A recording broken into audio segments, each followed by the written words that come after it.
Hello guys and welcome to this session on income from house property.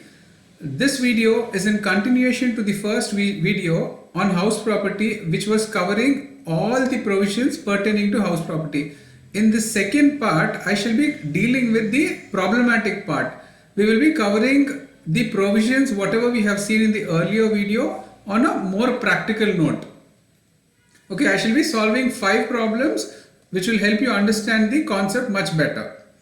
Now going forward to the first problem, Mr. Raman is a co-owner of a property along with his brother holding equal share in the property. Now what does he mean by this? There is a property and Mr. Raman and his brother, okay, they hold equal share. Equal share meaning to say 50% each. So either of them they hold 50. So no matter what, whether it is the interest paid or whether it is the rent that is received for the entire property, it will be split into 2. That is divided by 2. Now going forward, let's look into the others. They have given you municipal rent, fair rent, standard rent and the rent received. So compare the municipal rental value. The first step, what will you do? Compare municipal rental value with fair rental value. Whichever is higher, you have to compare it with the standard rent. Now here in our problem, you will compare 1,50,000, that is your municipal rental value, and your fair rental value.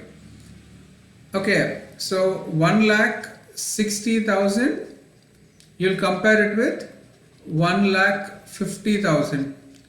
Of the two, MRV is, municipal rental value is higher. Therefore, municipal rental value, you will compare it with standard rent. And of the two, of the second two, that is your 1,60,000, you will compare it with the standard rent. Of the two, whichever is lower, that will be your expected rental value. Here it is 1,60,000. Now that doesn't end there. ERV, you will compare it with the actual rent. Now your ERV here is 1,60,000 and your actual rent is 15,000 per month. That comes to 15,000 into 12, 1,80,000. Alright. Yeah. So 50, you'll compare the two and whichever is higher will be your GAV. Here 1,80,000 will be your GAV. Simple. Now after this, let's see what are the additional information that is given. The loan for construction of this property is jointly taken. Jointly taken as in, while calculating the deduction or anything, it has to be split into 2. However, after calculating the whole thing, at the end you can do it. And the interest charged by the bank is 25,000. So the interest component you will be taking into consideration, that is 25,000, out of which 21,000 has been paid. So should you not consider the remaining 4,000? There is nothing like that. Your provisions are clearly telling you any interest accrued and which is even payable to the bank will be permitted as deduction. So here you will take the entire 25,000. The second point says interest on unpaid interest. Interest on unpaid interest which is being paid for the negligence of the owner, okay, will not be permitted. That is again clearly mentioned, okay. And then the next point, to repay the loan of the earlier taken loan, to repay this loan, Raman and his brother have taken a fresh loan and interest charge on the same is 5,000. Now what are they telling you? They have already taken a loan on which 25,000 interest is being paid. Now subsequently they have taken another loan as well to repay the first loan. Now for the new loan, they are paying an interest of 5,000, which is equally permissible as per the provisions. So the total interest here is 30,000 that is being paid. Now the municipal taxes of 5,100 have been paid by the tenant. Considering what the provisions are telling you, the municipal taxes are basically permitted as a deduction only on payment basis. The first point. The second point is they should be paid only by the owner and not by the tenant. If they are paid by the tenant, the owner shall not get a deduction for the same. Now, those are the points to be noted. Now, let's see. All these points will form part of your answer, but in the working notes.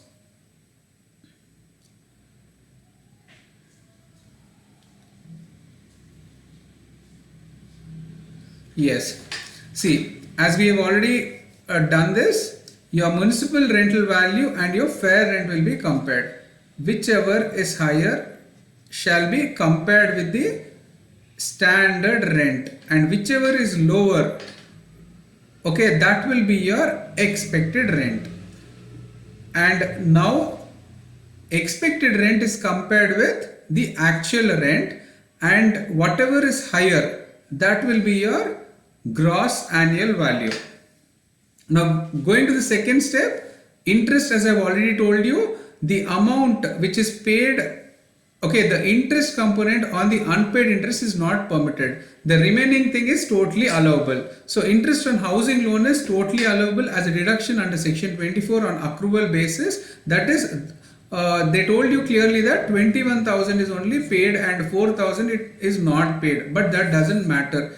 On accrual basis, you can claim deduction. Please keep a note of that. So further interest on fresh loan to repay the old loan is also allowable. Alright. And the third point is, it is just nothing but it is talking about apportionment. The same has to be mentioned. Now going to the main part of your answer, your gross annual value as calculated is 1,80,000. Municipal taxes, since they are paid by the tenant and not by the owner, you will not get a deduction here. And therefore your net annual value will be your GAV only, since you don't have any deduction for municipal taxes. And then under section 24, you will get a standard deduction of 30%. 30% on what? On your 1,80,000. That will come down to 54,000. And then interest on loan from bank, 25,000 pretty much allowed. Then again interest on fresh loan to repay the old loan is also allowed.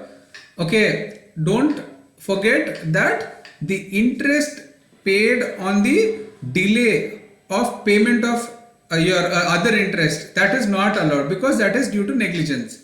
Alright, now your total income from house property is 96,000. That is for the entire property. In the first part of your question, he told you that particular property belongs equally to both the brothers. So 96,000 is equally apportioned between both the brothers in 50:50 ratio. Therefore 50% is taxable in the hands of Mr. Raman and another 50% is taxable in the hands of his brother.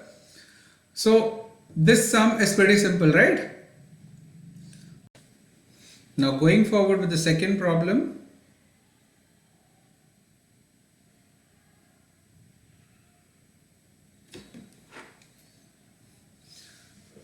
Mr. X owns one residential house in Mumbai. The house is having two identical units. That is, there is one single property which has two identical units. Both are similar. Alright. And the first part is self-occupied by Mr. X, self-occupied property, and another unit is rented for 8,000 rupees per month. This is let out property.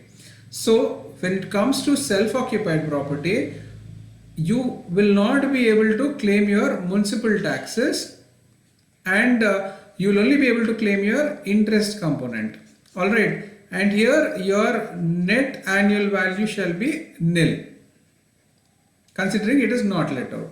Now coming to the second portion, here you have all your major calculations.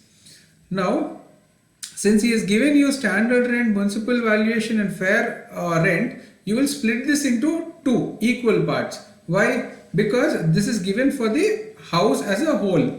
Thereby 1,62,000,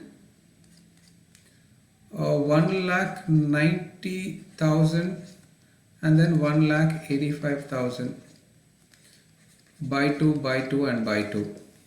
How much does it come down to? 1,62,000 by 2 is 81,000. 1,90,000, 95,000 and 1,85,000 by 2 is 92,500. Now what will you do here? This is the first one is your standard rent, your municipal rent, municipal valuation, and the last one is your fair rental value. The first part is you will compare your municipal valuation with your fair rent. That is 95,000. You will compare it with 92,500. Okay. That is your municipal rental value with your fair rental value. Whichever is higher, you will compare it with your standard rent. Now what is your standard rent? You have arrived at 81,000. And of the above two, 95,000 is higher. And of 95,000 and the standard rent, what is lower? Your standard rent is lower, that is 81,000. So this will be your expected rental value. Now this you will compare it with your actual rent. And what is your actual rent? Where is it given? Your actual rent is 8,000 per month. 8,000 per month is for 12 months. That is 96,000 will be your actual rent. But he has also told you that your property was vacant for 2 months. So your actual rent received is 80,000 and your vacancy period rent is 16,000, which constitutes total of 96,000. So here your actual rent is no wonder 96,000. Of the two, what is higher? 96,000 is higher. But there is one point, very important point we have to keep in mind here. Now, when your expected rent is less than, okay, when your expected rent is less than what is this actual rent received plus vacancy period rent, your ARR will be your gross annual value. In our case, your expected rental value is certainly less than your actual rent received plus your this one vacancy period rent. Therefore 80,000 will be your GAV. In other words, just simplify it. You are just reducing the amount of rent which is not received for the vacancy period. Okay. Now, holding it to this aside, you've got several other points as well. Now, your municipal taxes is 15% of municipal valuation. What is the municipal valuation? 1,90,000 into 15%, that is 28,500. That is for the whole of the property. So when you have to divide it by 2, your municipal valuation for the let out property is 14,250. Okay. It is also paid by Mr. X. He is very clear here. If he has not mentioned anything, you can either ways assume it. You can write a small assumption that the municipal taxes, it is assumed that the municipal taxes have been paid by the owner, that is Mr. X. You can write that and you can continue with your problem, keeping that as an assumption. Now the remaining part, that is the lease money, is not permitted as a deduction. Your insurance charges are not permitted as your deduction. Your repairs are not permitted. However, under section 30, under section 24, you will get a flat deduction of 30% on your net annual value. and you have your interest on borrowed capital of 1500 per month. 1500 per month. So for 12 months it will be 18,000, and out of 18,000, 9,000 is for your let out property, because half of the portion, the identical unit, has been occupied by the owner for residential purpose. Now let's look into what exactly the problem says. Yes, as we have already calculated, he has also calculated the municipal value. Okay, he has calculated municipal value. He has taken 50%. This is for the let out property. Now we are calculating the let out portion. So you will split it into two. 1,90,000 into 1 by 2, that is 50%. That gives you 95,000. Similarly, the others also. Now you will compare after splitting it into equal parts. You will compare your municipal rental value and your fair rental value. Which is higher? Here you have 95,000 as higher. That you will compare it with 81,000. Whichever is lower will be your ERV. Whichever is lower will be your ERV. Now, what is your actual rent here? Rent receivable is 96,000, no doubt. But one important point to note here is the property was vacant for 2 months. As a result of that, as I already told you, if your expected rental value is less than your actual rent received plus vacancy period rent. Now what is your ERV here, expected rental value? It is 81,000. Okay, and what is your ARR? It is 80,000. And what is your vacancy period? It is 16,000. So if it falls under this particular equation, that is if your ERV, it is less than your actual rent received plus rent for the vacancy period which you have not received, then your GAV will be your actual rent received only. So here your actual rent received is 80,000, therefore your gross annual value will be 80,000. Now going forward, your municipal taxes here is calculated at the rate of 15% on 95,000. Okay, that is again 50%. Like we have arrived at around something around 28,000 and odd. That again is split. That 28,000 and odd amount is split into 2. That is divided by 2. So 15% has been calculated on, and let's tell you, on the municipal value. Okay, 15% has been calculated on 1,90,000. Okay, so 1,90,000 into 15%, you arrive at 28,500. That again is split into 2, wherein you got that 14,250 from. Alright, now to this amount, to the above amount, when you reduce your municipal taxes, you arrive at your net annual value. Okay, then from your net annual value, you shall further reduce how much? 30% of the net annual value. Okay, and the interest on borrowed capital, how much was your interest as seen in the question? It was 1500 into 12. That is 18,000. This is again split into 2. Why? Because this has to be apportioned between self-occupied property and let out property. Okay, so 50% of 18,000 is deducted from your NAV again. So your 30% standard deduction and interest on borrowed capital will accumulate to 28,725, which will be reduced from 65,750. Alright, so your taxable income from let out portion will be 37,025 rupees. This is one aspect.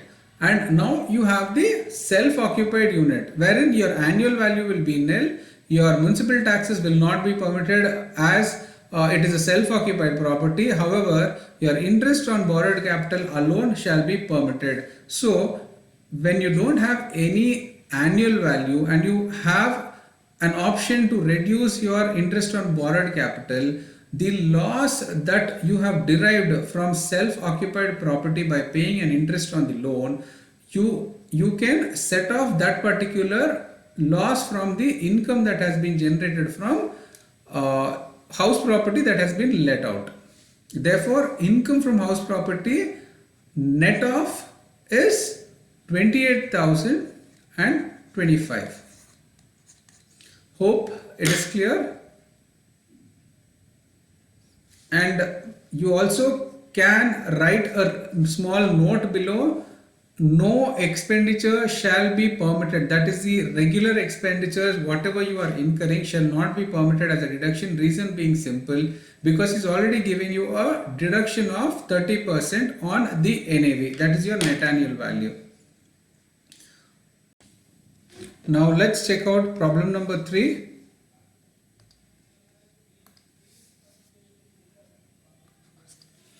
Mr. Vikas owns a property whose municipal value, fair rent and standard rent are 96,000, 26,000, 1,26,000 and 1,08,000 respectively. During the financial year 1920, 1/3 of the portion was let out, and what was the rent? It is 5,000. The remaining 2/3 was self-occupied. Municipal taxes is 11% of the municipal value, that is 11% on 96,000. The construction of the house began in June 2012 and was completed in 31/5/2015. Okay, this is something to do with pre-construction interest. We'll look at this subsequently. First, let us see what we have to do with this self-occupied property. Coming to self-occupied property, what is he telling you? 2/3 of it is self-occupied. So out of the entire property, say it has 3 equal parts. Now 2 parts were self-occupied, okay, whereas 1 part, that is the 3rd part, is let out. So 1/3 is let out, 2/3 is self-occupied. I hope that's clear. Now let us compare. Now let us see the 2/3 part first. It's more simple. The NAV considering the property is self-occupied is nil. Okay, it is nil, and the interest component we shall calculate it, and also the municipal taxes shall not be permitted as a deduction. Reason being simple, since it is self-occupied property. So the interest part has to be calculated, and going to the let out part, that is the 1/3 part, here you have all the calculation. Now what is he telling you? Your municipal rental value is 96,000 and 1,26,000. Alright, and here you have to split it by 3 for better clarity, because only 1/3 is let out, and that 1/3 is 32,000. The value of the municipal value of 1/3 is 32,000, and the fair rental value of the property is how much? 1,26,000 by 3, that is 42,000.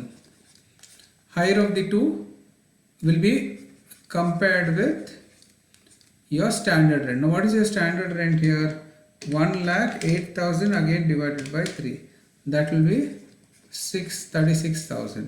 So when you compare the higher of the above two with your standard rent, okay, you have to choose the lower of standard rent and the higher of the above two.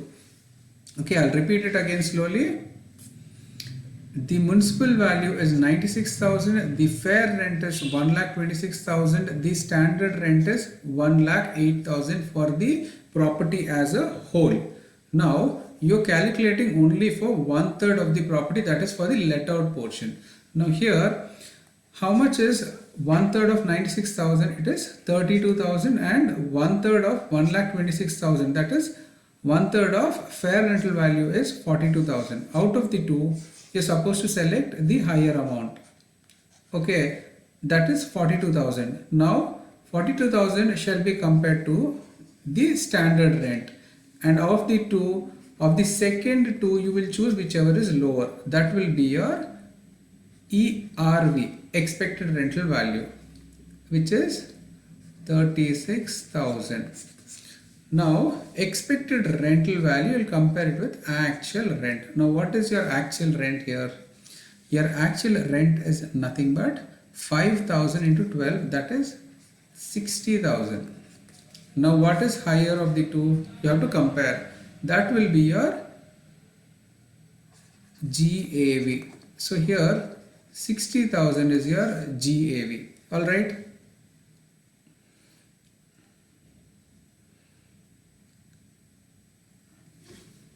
So if you observe, your GAV is your 60,000 straight. Alright. So they have used just a different protocol, but you can use your own calculation and arrive at GAV, that is 60,000. Now what are the municipal taxes? See, your municipal taxes is 96,000 into 11%, that is 10,560. Your municipal taxes you arrive at is 10,560 divided by 3. So 3,520 is the municipal taxes on the let out portion of the property.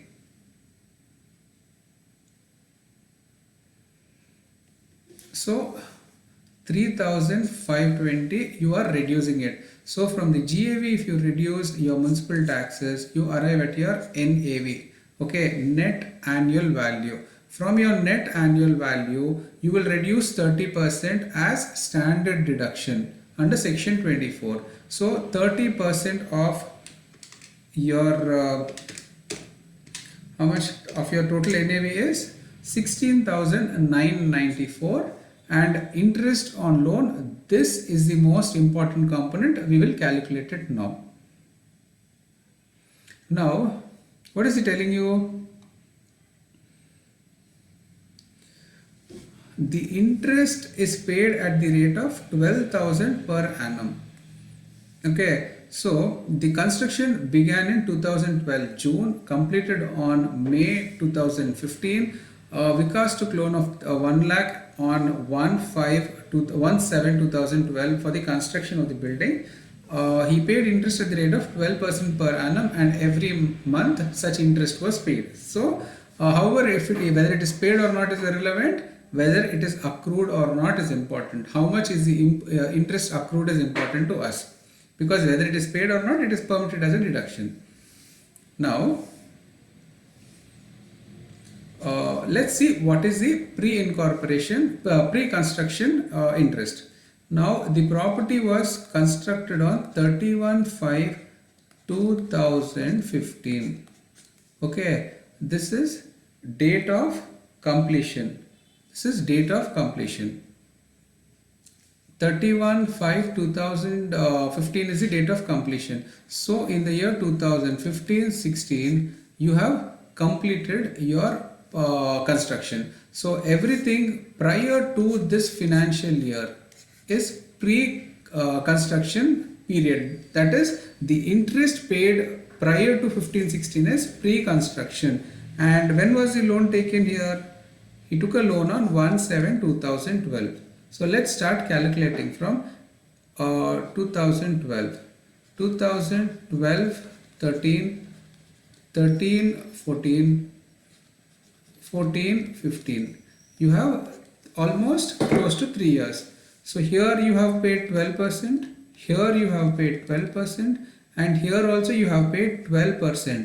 Okay, here also you have paid 12%, but for 9 months only. Why? Because you have taken the loan on 1st of July. So for April, May and June, there is no interest. So total how many months? 12 plus 12 plus 9. 33 months. 33 months you have pre-construction period. What is your provision telling you clearly? Any interest that is paid prior to the year in which the construction is completed is treated as pre-construction period interest. So here your construction was completed in 2015-16, that is it is completed in the year financial year 2015-16, and anything prior to this particular year will be treated as pre-construction interest. So from and all the interest after that will be your regular interest. Now let's see for 33 months at the rate of 12%. I'll just write it on the next page. Well, you can write it here. So yeah, you can observe here from 1/7 to 31/3 for 33 months. Okay, 33 months. How much have you paid interest? You have paid 33,000. 33,000. That is 12% per annum. You are paying on how much? On how much are you paying? On 1 lakh you are paying. So that is nothing but 12,000, 12,000, and for 1 year and for the beginning year, that is he has taken the loan on 1st of July. So for that year also you are calculating at the rate of 12%, but for how many months? Only for 9 months you are calculating. So that will be how much? Plus 9,000. So total pre-construction interest is 33,000, as he is already mentioned here. Okay, 33 months. Now this 33 months, it will be allowed in 5 equal installments starting from the year in which the construction has been completed. Okay, so 33,000 divided by how much? 5. That is 6,600. Okay, 6,600 is the pre-construction interest per year. 6,600 is the pre-construction interest. Now, what is the regular interest on the entire thing? Your regular interest is 12%. So 12,000 will be for the 12,000 is your regular interest, and 6,600 is your pre-construction interest. I hope I am clear. Now this in total is your 12,000 plus 6,600 of pre-construction interest is 18,600, your total interest component. Now your 18,600 is again split into 2/3 and 1/3, because that interest is for the entire house and not just for the let out portion.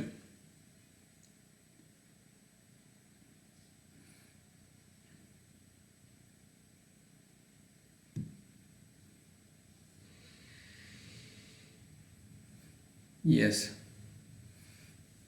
So in line with whatever we have solved, your 18,600, which is the total interest, 1/3 of that entire interest is 33,000. I'm sorry. Yeah, it is 6,200. This is for the let out part. Okay, I shall repeat it. Your 12,000 is your regular interest. Your pre-construction interest is how much? It is 6,600. So total it is coming to 18,600. Of this, 1/3 is for let out property. That is 6,200 is for let out property, and the remaining part is for self-occupied property. Since 2/3 is for self-occupied, the remaining portion will be reduced from the self-occupied property. Okay, now here, after you arrive at the interest, your total deduction under section 24 will be 16,944, that is 30% of your net annual value, and interest on loan of 6,200. Okay, this in total, when reduced from 56,480. How much do you get? 56,480 minus 16,944 minus 6,200. That is your, put it in the outside column. That is 33,336. That is the taxable income. That is the taxable component from your let out house property. Now, there is some interest component which you can claim for self-occupied property also. That is 2/3 of 18,600 you are claiming it here. So you will finally have a loss here. Loss due to self-occupancy.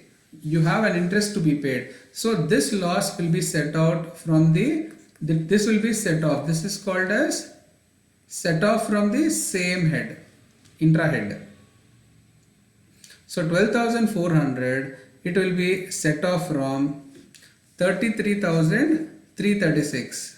Okay, 33,336 from this 12,400 will be set off. The remaining amount will be 12,936. This is your taxable income. I hope this problem is clear.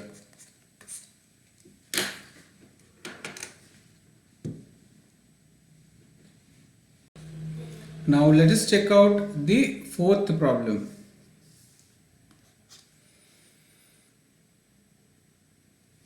Mrs. Rohini Ravi, a citizen of the USA, is a resident and ordinary resident in India. That is, resident and ordinarily resident, no matter where your income is generated, since you are an ROer, your income will be taxed in India. Now, she owns a house property at Los Angeles, USA, which is used as a resident. So, this is the first house what she is owning. The annual value of the house is $20,000, and they have also given you the value of $1. She took ownership and possession of a flat in Chennai, property number 2. Okay, where did they give? Yeah, she took ownership and possession of a flat in Chennai, which is used for self-occupation while she is in India. Okay, the flat was used for 7 months only during the year ended 31/3/2020. Now for 2019-20, they are telling you that the flat was used only for 7 months. Okay, and that doesn't matter. The municipal valuation is 32,000 per month and the fair rent is 4,20,000 per annum. She paid to the Corporation of Chennai property tax and sewage tax. Property tax would have made a difference if it was let out property, but so far she has occupied both the properties. None of them are let out. And yeah, she has taken a loan from Standard Chartered Bank, and the period prior to the date of loan, all these things have been given. Let's see the next point. They also say that she had a house property in Bangalore which was sold in March 2016. In respect of this house, she receives arrears of rent of 60,000 in March 2020. The amount has not been charged to tax earlier. So earlier at some point of time, she thought they were actually arrears which she might not have received. So back then it was not taxable, but those have been received today. So after deduction of say 30% of standard deduction under section 24, you will get how much? The remaining amount will be 42,000. 42,000 will be your taxable income, okay, from house property. Now this is a very simple point. Let's see it at the end. We have other points to deal with. Now, since this particular person is having only 2 properties, both of them are treated as self-occupied property. One in Los Angeles and the second one in Chennai. However, one important point to concentrate upon here is the interest that she has paid. Okay, now one point to note again here is, when was the flat taken into possession? On 1/7/2019. So in the year 2019 itself, she has taken possession. Okay, So interest from 2019-20 will be your regular interest, and anything prior to 2019-20 will be treated as pre-construction interest. Okay. So the loan, when was the loan taken? She has taken a loan on she has taken it in June 2017. However, what is the date that is more important to us? Okay, this date is more important. 1/7/2019. This is the year in which she has acquired, and any interest paid prior to the year in which the property was acquired, that is treated as pre-acquisition or pre-construction when the property construction is completed. So here, period prior to 1/4/2019, this is the pre-acquisition interest. Now, how will you deal with this? 49,200 divided by 5, that is in 5 equal installments. It will be allowed starting from the year in which the acquisition has been taken place. Now, from what is the total amount of present interest? From 1/4/2019 to 36/2019, she paid 50,800, and after that she has paid 1,31,300. That is 1,31,300 plus 50,800. How much does that come down to? 1,82,100 is the normal interest, and 49,200 divided by 5, that is 9,840 will be your pre-acquisition interest, and this will be your regular interest. So both in total will be how much? 1,82,100. That is 1,91,940 is your interest in total for the current year. Now let's see the main part of the problem. For the self-occupied property in Los Angeles, the annual value is nil. Deduction under section 24 obviously is nothing, and chargeable to income tax is nil. Now the calculation is all about the Chennai property. The annual value, since it is self-occupied, it is nil.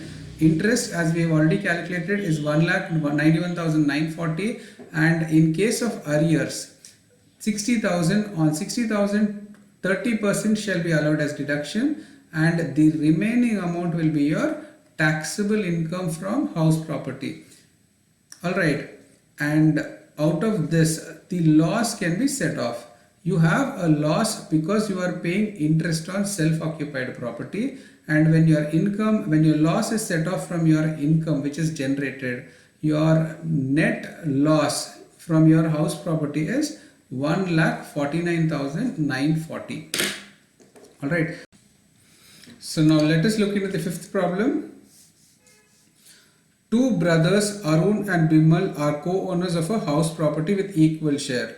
So your standard format, there is a property and it is split into two. They are having an equal share, 50%, 50%. Now, the property was constructed during the financial year 1998-1999.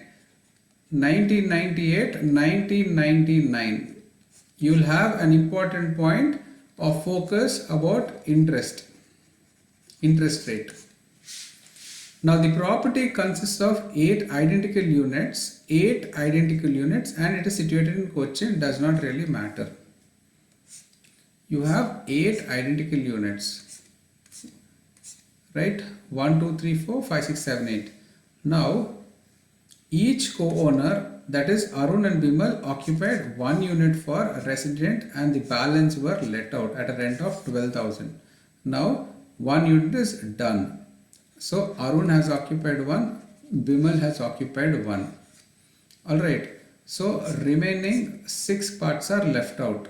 Okay, so remaining 6 parts are actually let out. Now, so when you technically look at it, 25% of the entire property is self-occupied. Okay, whatever this component is there, this is 25%. Okay, 25, 25, 25, 25. So 75% is actually let out, and the remaining 25% here is self-occupied here. Now, keeping a note of that, let's see what next. The municipal value of the house property is 9 lakhs and the municipal taxes are 20% of the municipal value which were paid during the year. The other expenses were repairs, insurance premium, interest payable on loan taken for construction of the house. Now, what is the municipal value here? Let us check out. He says 20% of the amount is 20% of the municipal value are taxes. So 20% is coming down to 1,80,000 on the entire property. Now here, if 20% on the entire property, 25% can be ignored because there is no municipal tax deduction on self-occupied property. Now, how much is 75%? The remaining municipal tax on the let out part of the property is 1,35,000. Alright. So they were paid also. And coming to the interest component, the next one, repairs shall not be permitted. Insurance premium shall not be permitted. Reason being simple. Already you are getting a standard deduction of 30%. The intent is to cover all these expenses. So as per the provisions, you won't get a deduction for anything else as you are getting for the 30%, as you are already getting 30%. Now, interest payable on loan taken for construction of the houses, 3 lakhs. Now let us carefully analyze this 3 lakhs.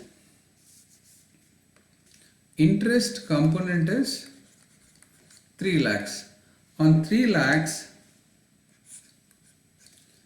25% is for self-occupied and 75% is for let out house property. As far as the let out house property is concerned, the entire interest that is paid shall be allowed as deduction. So on 3 lakhs, how much is 75%? That is 2,25,000 shall be allowed as deduction in total. And coming to the 25% component, how much is it? It is 75,000. Now, this is on self-occupied property. Please check out the first point now. So, interest component on self-occupied property, that is interest attributable to self-acquired property, is 75,000 and interest attributable to let out property is 2,25,000. Now, here he told you clearly that the property was constructed during the financial year 1998-1999, and what your provision clearly tells you, when any loan is taken prior to 1/4/1999, the interest is only permitted up to a max of 30,000 for self-occupied properties. Correct? Now,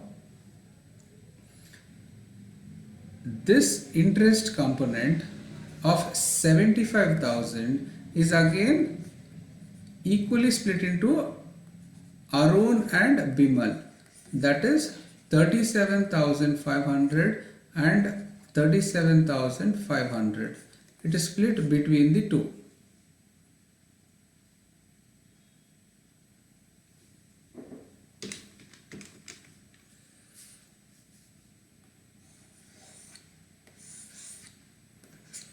However, is 37,500 permitted? No. A max of only 30,000 is permitted on self-occupied property.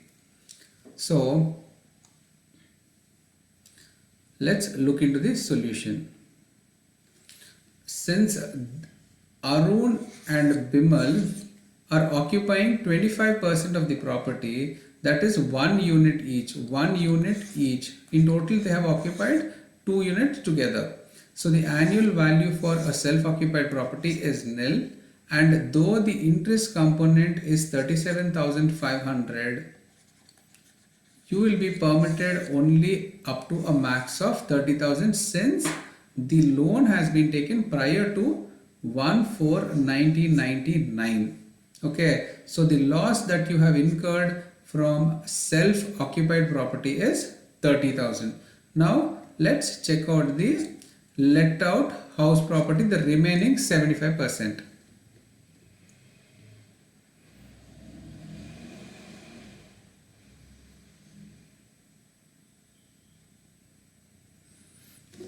Okay, now here they have given you the municipal value.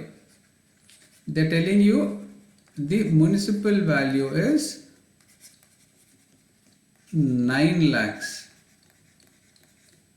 out of which only 75% has to be considered because only 75% is let out. Alright, now in the absence of all the others, what will you do? Now, what is your fundamental process? Fair rental value and your market rental value. You will compare the two. Whichever is higher, you will consider. Since there is no fair rental value, you will consider market rental value and you will compare it with the standard rent. Since you will compare it with the standard rent.